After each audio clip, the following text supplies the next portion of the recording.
Our daughter's imaginary friend, Mr. Whiskers, was actually her way of telling us about her teacher's abuse. My daughter Lily started talking about Mr. Whiskers 3 months into 2nd grade. She was 7 years old, and I thought it was adorable at first. She'd set a place for him at dinner and tell us about the games they played during recess. My husband Greg and I exchanged those knowing parent looks, the ones that say our kid is in that cute imaginary friend phase. Lily described Mr. Whiskers as tall with a scratchy voice who gave her special treats and said she was his favorite. She said he visited her during reading time when the other kids were busy and that he knew secrets about her that nobody else knew. I asked her what Mr. Whiskers looked like, and Lily said she couldn't see his face clearly because he always stood with the light behind him. That detail struck me as odd, but I dismissed it as creative storytelling. Kids have wild imaginations. Greg said his sister had an imaginary friend until she was 9, and it was completely normal developmental behavior. So we played along, asking Lily about Mr. Whiskers at dinner and letting her include him in bedtime stories. But then Lily's behavior started changing in ways that seemed unrelated to the imaginary friend. She became anxious about school in a way she'd never been before. Every morning she'd complain about stomach aches or headaches. She'd beg to stay home, and when I insisted she had to go, she'd cry in the car. The crying would start before we even left the driveway and intensify as we got closer to school. Some mornings she'd grab the door handle and refuse to get out of the car. I'd have to physically walk her to her classroom while she sobbed and clung to me. Her teacher, Mrs. Grayson, would have to peel Lily's arms from around my waist while I felt gutted leaving her there. Mrs. Grayson sent a note saying Lily had become withdrawn in class and wasn't participating in group activities anymore. She said Lily used to raise her hand constantly, but now sat silently even when asked direct questions. The note suggested we schedule a conference to discuss Lily's adjustment issues. We met with Mrs. Grayson after school on a Thursday, and she sat across from us in her classroom surrounded by colorful posters about kindness and learning. She was in her 50s with kind eyes and 20 years of teaching experience. She said Lily used to be one of her brightest students but had recently become distracted and fearful. She asked if anything had changed at home. Had we been fighting? Was there financial stress? Had anyone in the family been sick? Greg and I said no, everything was fine. We had stable jobs and a happy marriage. No deaths or moves or major disruptions. We mentioned the imaginary friend, and Mrs. Grayson smiled and said that was very common at this age. She'd seen dozens of children create imaginary companions over her career, and it was usually a sign of creativity, not distress. She recommended we give Lily more structure and routine at home, earlier bedtimes, limited screen time, more family dinners. We left feeling like maybe we were failing as parents, not providing enough stability for our sensitive daughter. The imaginary friend stories continued, but they started to feel different in ways I couldn't quite articulate. Lily would say Mr. Whiskers touched her hair during reading time, and it made her feel funny. When I asked what kind of funny, she'd say bad funny, the kind that made her stomach hurt. She said he told her not to tell other kids about their special friendship because they'd be jealous and wouldn't understand. She said Mr. Whiskers took photos of her and promised to show them to her when she was older. He told her she was more mature than other children, and that's why he chose her. Each detail made my stomach twist, but I kept telling myself it was just imagination. Kids pick up things from movies and TV and other children's conversations. Maybe Lily had heard an older kid talking about boyfriends or something and was processing it through play. Greg said we should ignore the imaginary friend entirely so Lily would move past this phase faster. He thought we were reinforcing the behavior by giving it attention. Child development articles I read online said imaginary friends were healthy and normal. They helped children process emotions and practice social skills. The article said to acknowledge imaginary friends but not encourage them too much. So I started redirecting conversations when Lily brought up Mr. Whiskers, suggesting we talk about real friends instead. I'd ask about the girls she played with at recess or the boy who sat next to her in class. Lily would get quiet and stop talking altogether. Sometimes she'd leave the room and I'd find her in her bedroom closet sitting in the dark. When I asked what was wrong, she'd say nothing, and Mr. Whiskers said she talks too much.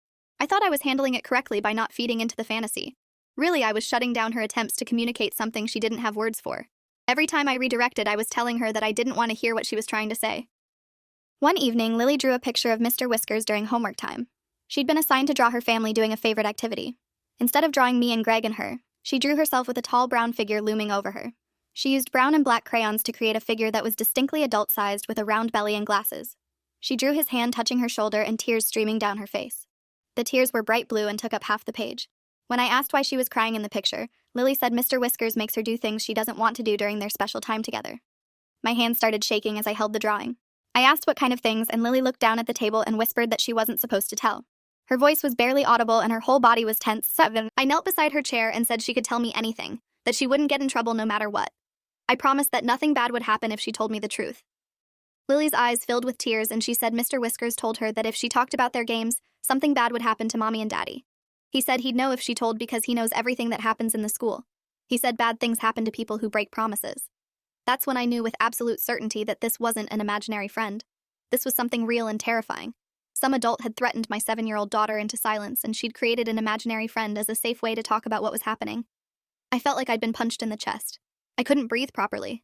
How long had she been trying to tell us? How many times had I dismissed her stories as imagination? I called Greg at work and told him to come home immediately. I didn't explain why on the phone because I couldn't get the words out without crying. When he arrived, I showed him the drawing and repeated what Lily had said. Greg's face went pale and his hands clenched into fists. He asked Lily to describe where she sees Mr. Whiskers, and she said in the reading corner during quiet time when the other kids are at their desks working on assignments. She said Mr. Whiskers is always there on Mondays and Fridays during afternoon reading block.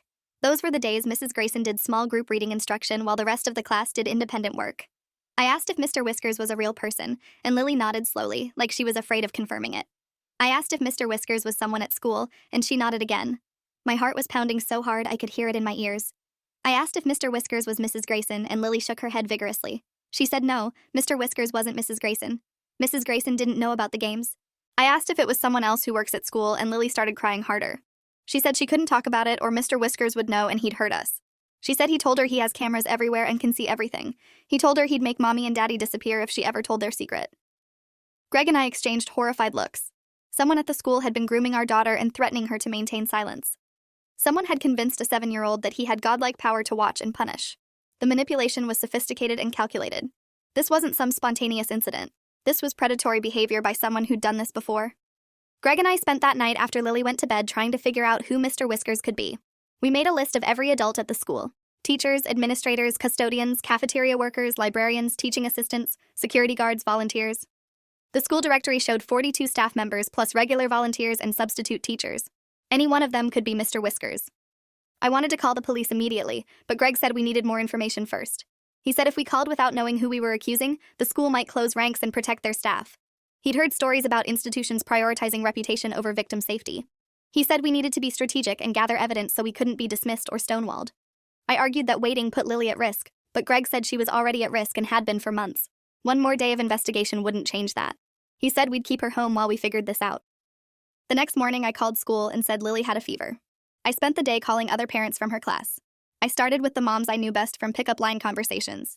I asked casual questions about how their kids liked school and if they'd mentioned anything concerning. Most parents said their kids were fine and loved second grade. They had no complaints about the teacher or the school.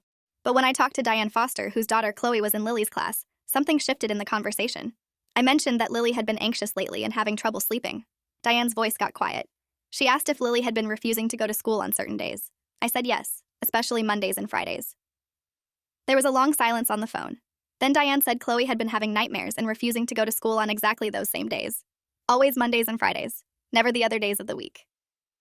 I asked if Chloe had mentioned any adults at school who made her uncomfortable. Diane said not exactly, but Chloe had started talking about a friend called Mr. Sharp who gave her candy and played secret games. She said Mr. Sharp knew things about her that nobody else knew, and she had to keep their friendship secret or something bad would happen. My blood ran cold. 2 girls in the same class with imaginary friends who gave them treats and played secret games on the same days of the week. These weren't imaginary friends. These were code names for someone real. I asked Diane if she'd ever questioned the imaginary friend, and she said she'd thought it was normal childhood behavior. Her pediatrician had said imaginary friends were a healthy sign of development. Diane started crying on the phone. She said, "Oh my God, was Chloe trying to tell her something this whole time?" I told Diane everything Lily had said about Mr. Whiskers. The touching, the photos, the threats, the special time during reading block. Diane's crying got louder. She said Chloe had described similar things about Mr. Sharp. She'd said he touched her in ways that felt wrong and took pictures on his phone. She'd said he promised they'd be friends forever and she could never tell anyone. Diane had thought these were just stories from an overactive imagination. She'd never considered they might be descriptions of real abuse. We agreed to meet in person with our daughters and see if together they'd feel safe enough to tell us more. Diane said her husband Leonard would come too. She said they needed to figure out who was hurting their girls and make it stop. That afternoon, we met at Riverside Park, a playground across town far from the school. It felt safer to talk somewhere that wasn't associated with Mr. Whiskers. Lily and Chloe were shy with each other at first, sitting on separate swings not making eye contact. When I asked if they both knew Mr. Whiskers, they exchanged a look. Chloe said her Mr. Sharp was actually the same person as Lily's Mr. Whiskers. They'd realized it when they compared notes during recess one day. They'd been talking about their imaginary friends the way kids do, and slowly figured out they were describing the same person. But he told each of them that she was his only special friend, so finding out there were others had been confusing and scary. They'd promised each other to never tell any adults because Mr. Whiskers said terrible things would happen if they did. I asked what Mr. Whiskers' real name was, and Lily whispered that he told them never to use his real name or he'd know they talked. He said he had magic powers that let him hear everything they said about him. Diane asked if Mr. Whiskers worked at the school, and both girls nodded. Chloe said he wasn't a teacher, but he was always there. He could walk into any classroom whenever he wanted. Lily said he had a special job that let him go places other adults couldn't go. He told them he was very important at the school, and everyone had to do what he said. He said if they told anyone about their games, nobody would believe them because he was too important. Teachers and principals and even parents would say the girls were lying. The psychological manipulation was staggering. He'd convinced them that he was untouchable. Greg joined us at the park after I called him from work. He brought his laptop. He asked the girls to describe what Mr. Whiskers looked like without using his name. Lily said he was taller than Daddy, with a big belly that pushed against his shirt buttons. He wore glasses with thick black frames. He had thin hair on top of his head that showed his scalp underneath. His hands were big with short fingers. He smelled like coffee and always had mints in his pocket that he gave to them after their special time. The mints were supposed to make sure they didn't have bad breath that would make other kids wonder what they'd been doing. Chloe added that he wore a tie every day, always dark blue or red. He carried a walkie-talkie clipped to his belt that crackled with voices. He wore shiny black shoes that made clicking sounds in the hallway so you could hear him coming. Those details painted a specific picture. Greg pulled up the school website on his laptop and went to the staff directory. He showed the girls photos of different male staff members one by one. The principal, the gym teacher, the music teacher, the custodian, the librarian. The girls looked at each photo and shook their heads. Then Greg got to the administrative staff page. He clicked on the assistant principal's photo. Dennis Thornton, assistant principal, the caption read. The photo showed a middle-aged white man with glasses, thinning hair, and a round face. He wore a blue tie and had a slight smile. When the girls saw the photo, they both went completely still. Lily looked away and wouldn't speak. Chloe grabbed Diane's hand and squeezed hard. I asked if that was Mr. Whiskers, and Lily started crying. She said they weren't supposed to tell. He said he'd know and something terrible would happen. Dennis Thornton was Mr. Whiskers. The assistant principal of Highland Elementary School had been abusing children in his own building and using his position of authority to access them. He wasn't some stranger or random predator. He was the second highest-ranking administrator in the school. He attended parent-teacher conferences and school assemblies. He did morning announcements over the intercom. Parents trusted him. Teachers trusted him. Students were taught to respect him. And he'd been using that trust to systematically abuse second graders during their reading block when teachers were busy, and children could be isolated without suspicion. The realization made me physically ill. I'd probably smiled at him dozens of times. I'd probably thanked him for keeping the school safe. We called the police from the park. I dialed 911 and explained that we had evidence of child sexual abuse at Highland Elementary involving the assistant principal. The dispatcher said she'd send detectives immediately. 2 officers arrived within 15 minutes. Detective Laura Finch and Detective Kevin Yu introduced themselves and asked us to explain the situation. They were both in their 30s with serious expressions and professional demeanor. Detective Finch was particularly gentle with the girls, kneeling down to their level and speaking softly. She asked Lily and Chloe if they could tell her what happened at school. The girls were reluctant at first, but Detective Finch explained that she worked with children all the time, and her job was to keep them safe. She said nothing bad would happen if they told the truth. Lily and Chloe described months of abuse that Dennis Thornton had called special games and reading help. He'd started in September by complimenting them on their reading skills during library visits. He'd give them stickers and tell them they were the smartest girls in 2nd grade. He'd ask them to stay after others left so he could give them advanced books. Then he progressed to pulling them out of class individually during Mrs. Grayson's reading time. He'd use his walkie-talkie to radio Mrs. Grayson that he needed Lily or Chloe for a quick assessment, or to deliver a message to the office. Mrs. Grayson never questioned him because assistant principals had authority to pull students for legitimate reasons. He'd take them to his office or the storage room by the library where there weren't cameras. In those isolated spaces, Thornton would start by giving them candy and asking about their day. He'd tell them they were mature and special. Then he'd touch their hair and shoulders. He'd have them sit on his lap while he read to them. The touching progressed to their legs and backs. He'd take photos of them on his phone and say he wanted to remember how beautiful they were. He'd tell them this was their secret friendship and other kids wouldn't understand. He said teachers and parents would be jealous if they knew. He said bad things happened to girls who told secrets. He'd show them news stories on his computer about children who'd disappeared or been hurt. He said those things happened when children didn't keep promises.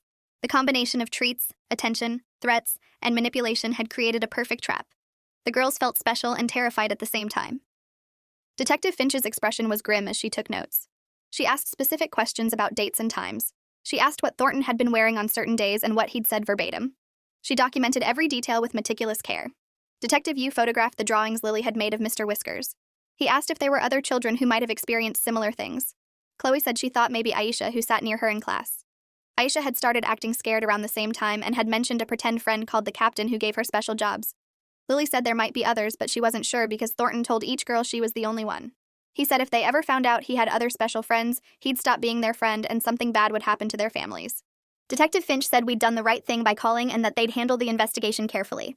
She explained that child abuse cases required special protocols to preserve evidence and protect victims. They'd need to interview the girls in a proper forensic setting where specialists could document their statements. She said they'd contact Child Protective Services and get warrants to search Thornton's office, computer, and phone. She warned us that the investigation would take time and might be difficult for the families, but she promised they'd do everything possible to bring Thornton to justice. Detective Yu said he'd coordinate with the school district to ensure Thornton was immediately suspended pending investigation. They couldn't arrest him yet without more evidence, but they could keep him away from children. The detectives went to the school immediately. By the time they arrived at 4 p.m., most students had gone home, but staff were still there. They met with Principal Carolyn Freeman and informed her that they were investigating Dennis Thornton for child sexual abuse. Principal Freeman's reaction was described to us later as shock and denial. She said there must be a mistake. Dennis had been an exemplary administrator for 3 years. He'd come from another district with outstanding references. He'd won a district award for his work with struggling students just last year. Parents loved him. Teachers respected him. The detectives said they had credible allegations from multiple victims and needed to search his office immediately. Principal Freeman had no choice but to cooperate. While the search was happening, Greg and I waited at the police station with Lily. Diane and Leonard took Chloe home. Lily sat between us on an uncomfortable plastic chair, looking small and exhausted. A victim advocate named Susan came to sit with us and explained what would happen next. Lily would be interviewed by a forensic specialist trained in talking to children about abuse. The interview would be recorded so Lily wouldn't have to repeat her story multiple times. Medical examination would be offered to document any physical evidence. Counseling services would be provided. Susan gave us pamphlets about supporting child survivors and recognizing trauma symptoms. The stack of information was overwhelming. Our daughter had been sexually abused by her assistant principal, and now we were learning about forensic interviews and trauma therapy. Hours passed before Detective Finch came back. She said they'd arrested Dennis Thornton at the school. They'd found extensive evidence on his computer and phone that was being sent to digital forensics for analysis. Hundreds of photos of young girls from the school. The photos showed children in Thornton's office and in the storage room. Some were innocent photos of kids reading or working. Others showed children in concerning positions or states of undress. There were videos of him touching children, close-ups of faces that showed fear or confusion, evidence of him using school equipment to document his abuse. Detective Finch said they'd also found calendars where Thornton had marked which days he'd target which children. Monday and Friday afternoons were clearly marked with initials: LW for Lily Wallace, CF for Chloe Foster. AT for who they later learned was Aisha Thomas. The systematic planning was disturbing. Detective Yu said they were contacting parents of all the children they'd identified in the photos and videos. There were at least 12 victims that they knew of so far, possibly more. 12 children who'd been abused by the assistant principal of Highland Elementary School. They ranged from 1st through 3rd grade, with most victims in 2nd grade. Thornton had apparently perfected his method with 2nd graders. They were old enough to be pulled from class individually without raising suspicion, but young enough to be easily manipulated. They trusted authority figures. They believed adults had special powers. They could be convinced that threats were real and that telling would result in harm. 2nd grade was the perfect hunting ground for a predator who understood child development. I felt sick thinking about how many times I'd walked past Dennis Thornton in the school hallway. I'd seen him at back-to-school night giving a presentation about safety protocols and anti-bullying initiatives. He'd talked about creating a safe environment where every child felt protected. He'd emphasized that Highland Elementary had zero tolerance for any form of abuse. The irony was horrific. He'd been in charge of safety while perpetrating abuse. He'd been trusted to protect children while hunting them. Every parent in that auditorium had believed him when he said our children were in good hands. We'd trusted the system, and the system had failed catastrophically. I thought about Lily sitting in the audience that night with us, already being victimized by the man on stage promising to keep her safe. Had she tried to tell us then? Had we missed signals because we were too focused on trusting the authority figure? The detective said Thornton was being held without bail. Given the number of victims and the extensive evidence, he was considered a flight risk and danger to the community. He'd faced dozens of charges, including sexual assault of minors, production of child pornography, distribution of child pornography, abuse of authority, and witness tampering for his threats against the children. Each charge carried significant prison time. If convicted on all counts, he'd potentially face life in prison. Detective Finch said the investigation would take months to complete as they analyzed all the digital evidence and interviewed every potential victim.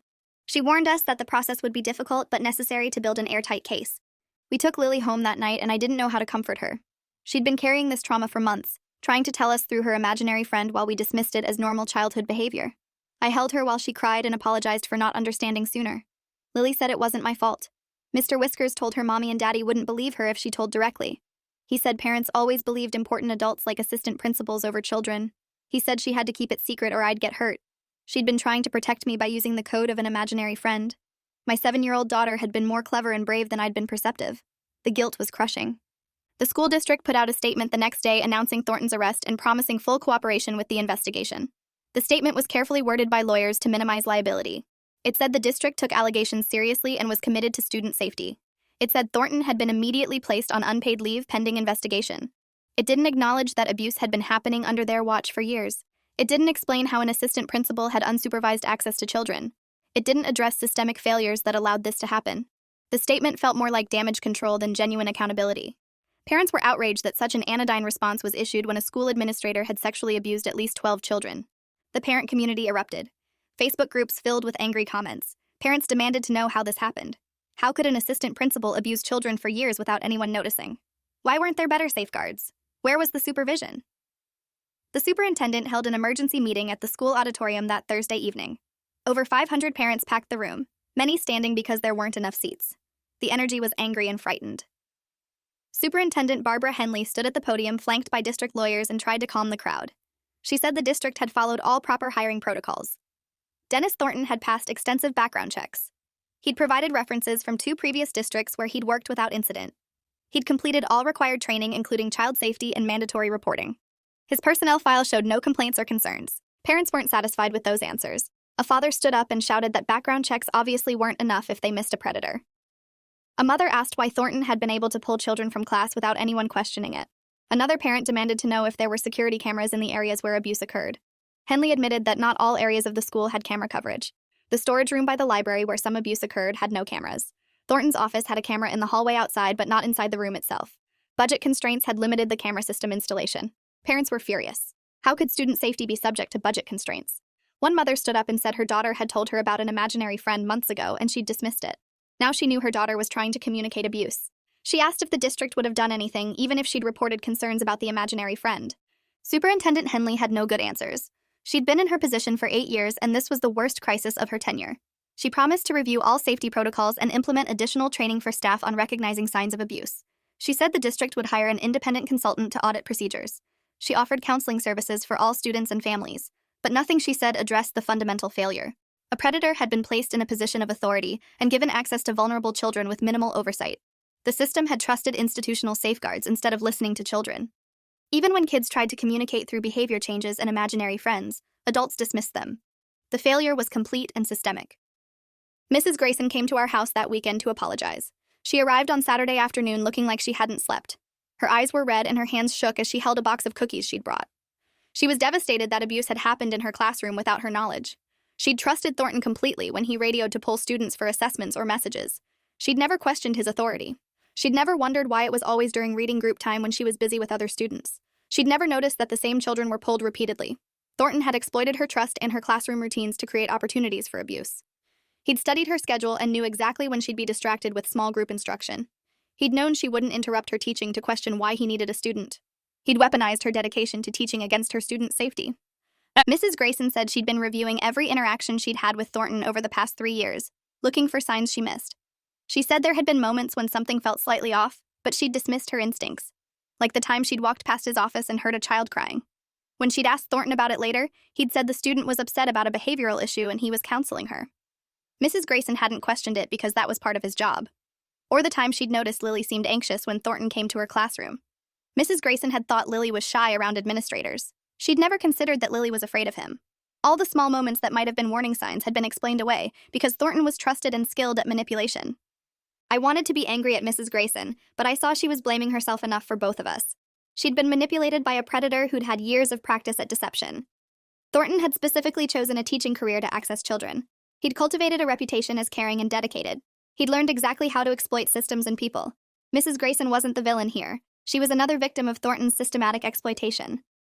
I told her the only person responsible was Thornton. Everyone else had been manipulated and deceived.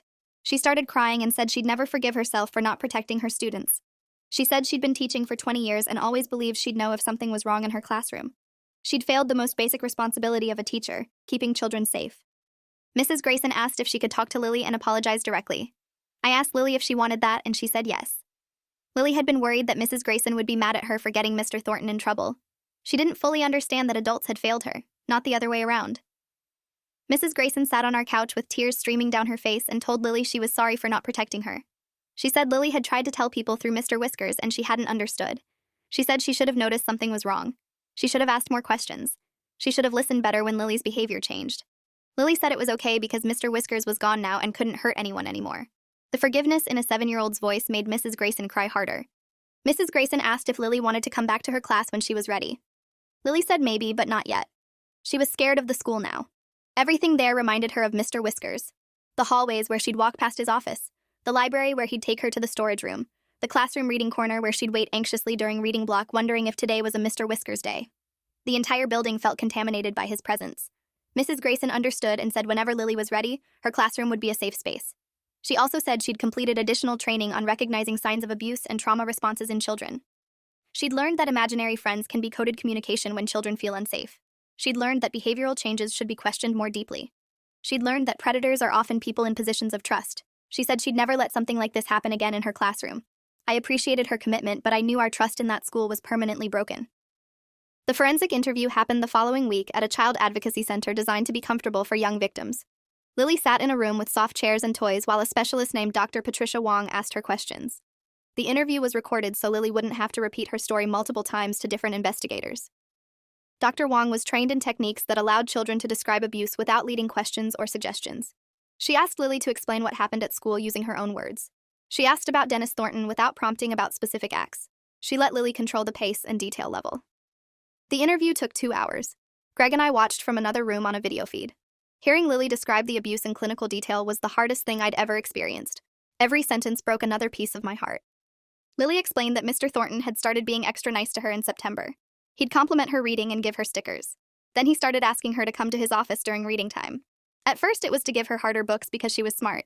He'd have her sit in a special chair and read to him. Then he started having her sit on his lap. He said that's how fathers and daughters read together, and since her daddy was busy at work, he could be like a second daddy. He'd touch her hair and tell her she was beautiful. He'd touch her back and legs. He'd take photos on his phone and say he wanted to remember her. He said these were their special reading times and she couldn't tell anyone or the magic would be ruined. Other kids would be jealous if they knew she got special attention. Then Thornton started having Lily do things that made her uncomfortable. He'd unbutton the top buttons of her shirt saying it was hot in the office. He'd have her sit different ways on his lap. He'd touch her in places that felt wrong. Lily said she knew it was wrong because her body felt bad and scared. But Mr. Thornton said this was how adults showed special children they were loved. He said her parents would do the same thing if they understood how mature she was. He said if she told anyone, people would think she was lying because he was important and she was just a kid. He said bad things happened to families whose children told lies. He showed her news articles about car accidents and house fires. He said those things happened when children broke promises. Lily had been terrified into silence. She'd wanted to tell us but feared we'd die if she did. Dr. Wong asked when Lily started calling him Mr. Whiskers. Lily explained that saying his real name felt scary. If she said Mr. Thornton touched me, she felt like he'd know somehow. So she started thinking of him as Mr. Whiskers because it was safer. She could talk about Mr. Whiskers doing bad things without feeling like she was breaking the promise. It was a separation between the real person who could hurt her family and the imaginary friend she could talk about. The imaginary friend was a protective layer that made it possible to communicate without feeling like she was directly violating his rules. Dr. Wong said this was remarkably clever for a 7-year-old. Lily had created a sophisticated coping mechanism and communication strategy all on her own because the adults around her had failed to protect her. The medical examination found evidence consistent with Lily's disclosure. There was no penetration, but there were signs of inappropriate touching and psychological trauma. The doctor explained that many children who experience sexual abuse don't have physical injuries because perpetrators are careful to avoid leaving marks. But the lack of physical evidence doesn't mean abuse didn't occur. In Lily's case, her consistent, detailed disclosure combined with the corroborating digital evidence from Thornton's devices painted a clear picture. The doctor also noted that Lily exhibited trauma symptoms including hypervigilance, anxiety, and dissociation when discussing the abuse. These were classic indicators that her experiences were real and not imagined or coached. The other victims' families were being identified and contacted. Each call was devastating for parents who'd had no idea their child was being abused. Detective Finch and her team interviewed all 12 victims they'd identified from the photos and videos. Every child described similar patterns of grooming, abuse, and threats. Some had created imaginary friends to talk about it. Others had shown behavioral changes that parents attributed to normal development or school stress. One child had started wetting the bed again at age 8. Another had developed a stutter. A third had started having panic attacks before school but couldn't explain why. Every family had missed signs because the signs looked like so many other childhood issues. We formed a support network of victim families. We met weekly at a community center conference room that became our refuge. 12 families bound together by shared trauma and fury at the system that had failed us. Every parent had a similar story of guilt and missed signals. Diane Foster said she'd dismissed Chloe's imaginary friend as normal. The Thomases said their daughter Aisha had started having nightmares, but they'd thought it was from watching scary movies. The Chen family said their son Ethan had stopped eating lunch at school, but they'd attributed it to being a picky eater. We'd all failed to see what our children were trying to communicate because we trusted the institution to keep them safe. That trust had been violated at the deepest level. We'd sent our children to school believing it was a protected environment. Instead, we'd delivered them to a predator. One mother named Bethany Russo shared that her son Marcus had tried to tell her through his artwork. He'd drawn disturbing pictures of a large man with no face hovering over small children. Bethany had taken the drawings to the school counselor, who'd said boys often drew aggressive or scary images, and it was normal. The school counselor had missed a clear indication of trauma because she'd interpreted it through the lens of normal child development rather than considering abuse. Another father, James Porter, said his daughter Simone had suddenly refused to wear dresses to school. She'd insisted on pants and long sleeves even on hot days.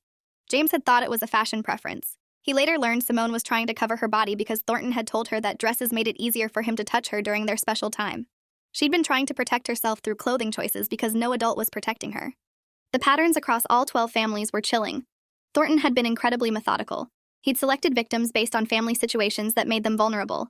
Children of single parents who were busy and stressed. Children of immigrants who trusted authority without question. Children of parents working multiple jobs who couldn't attend school events. Children who were shy or had mild learning differences that gave him an excuse to pull them for extra help. He'd studied our families and identified which children had the least protection. He'd been doing this so long that he knew exactly which type of child to target and how to exploit their specific vulnerabilities. The digital forensics results came back after 2 months. Thornton's computers and phones contained over 10,000 images and videos of children. The files dated back 5 years, meaning he'd been committing abuse at his previous school district before transferring to Highland Elementary. He'd left the previous district under suspicious circumstances that were never fully investigated. A parent had complained about him being too friendly with her daughter, but the principal had defended him as a caring educator who was being misunderstood. The complaint had been filed but not pursued.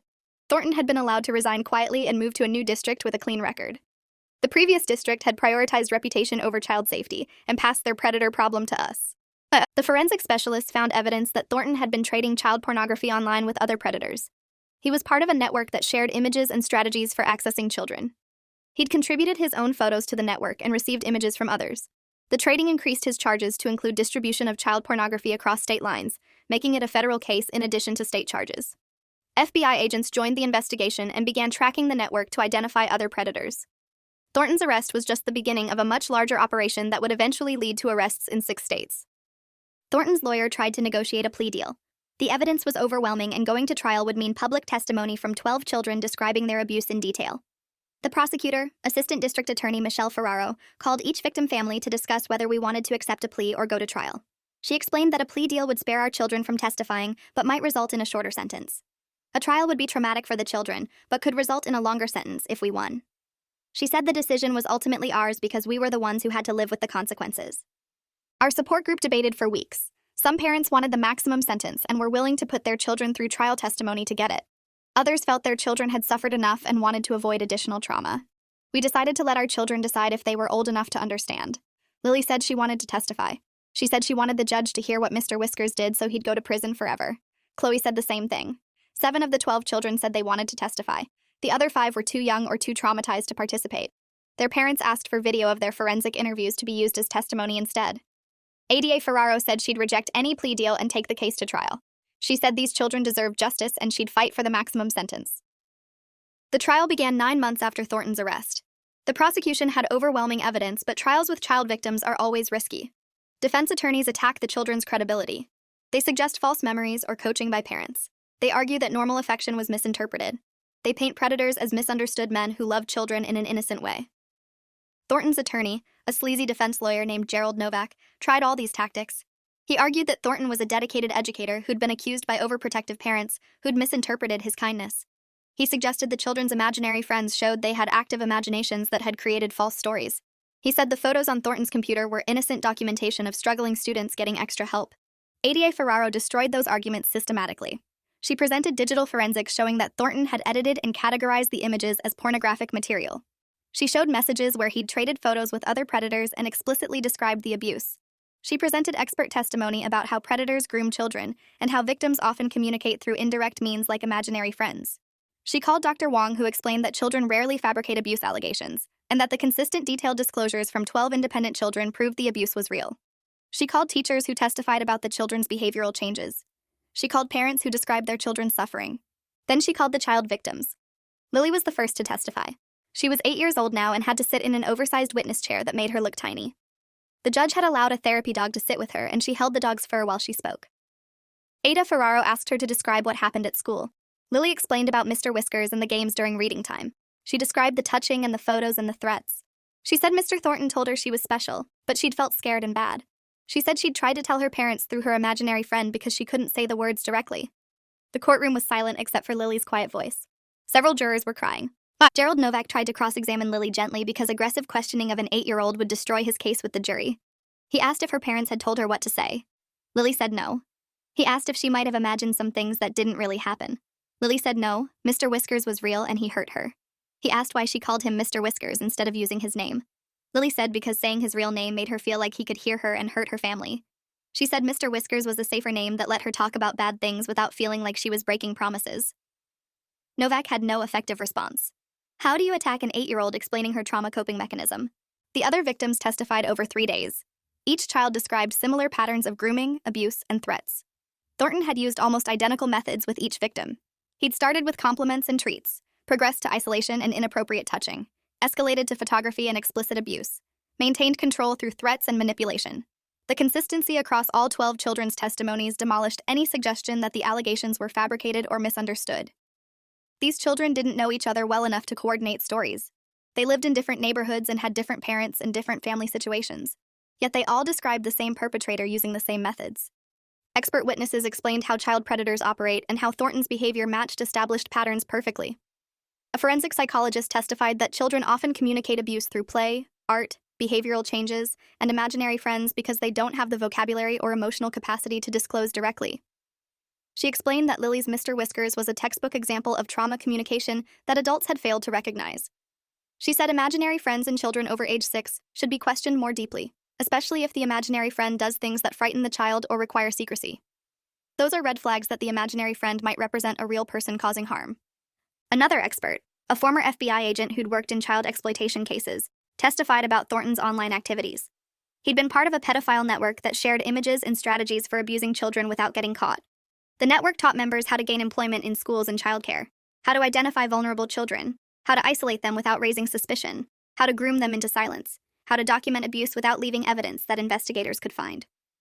Thornton had been following a sophisticated playbook developed by predators over decades.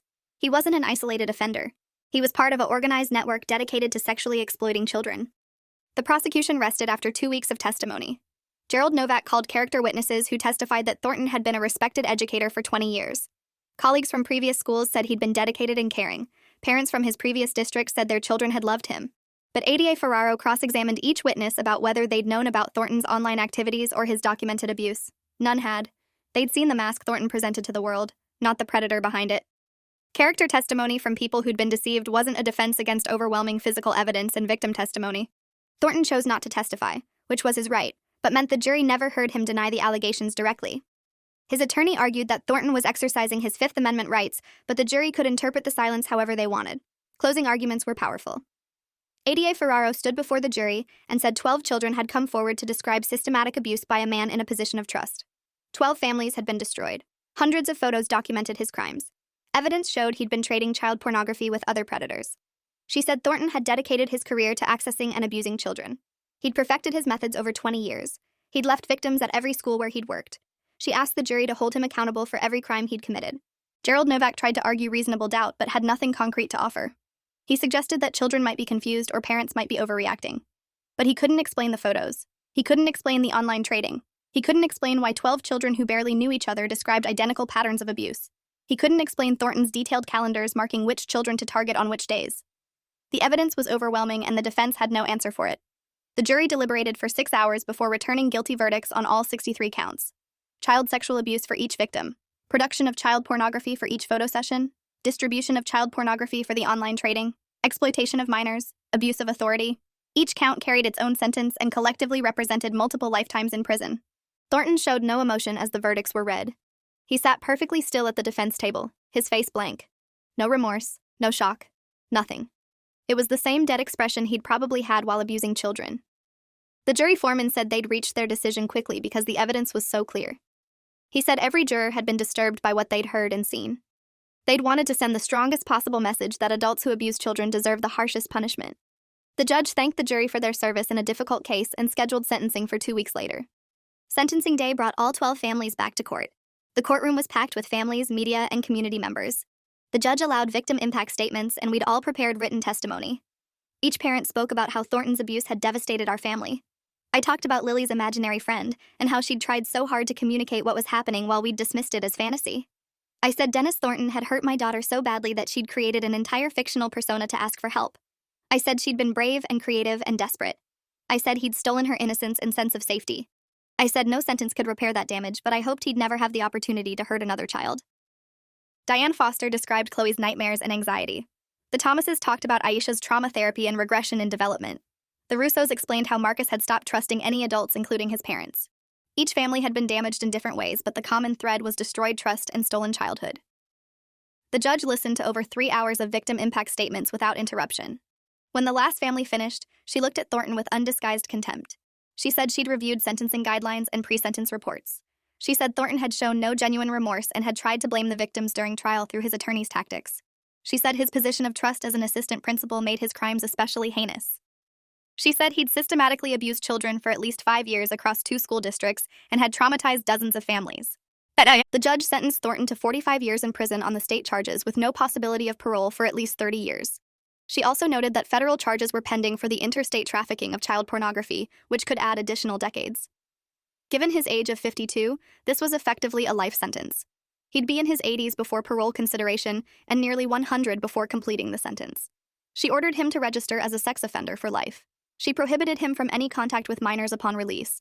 She mandated participation in sex offender treatment programs, though she noted skeptically that pedophilia was rarely curable.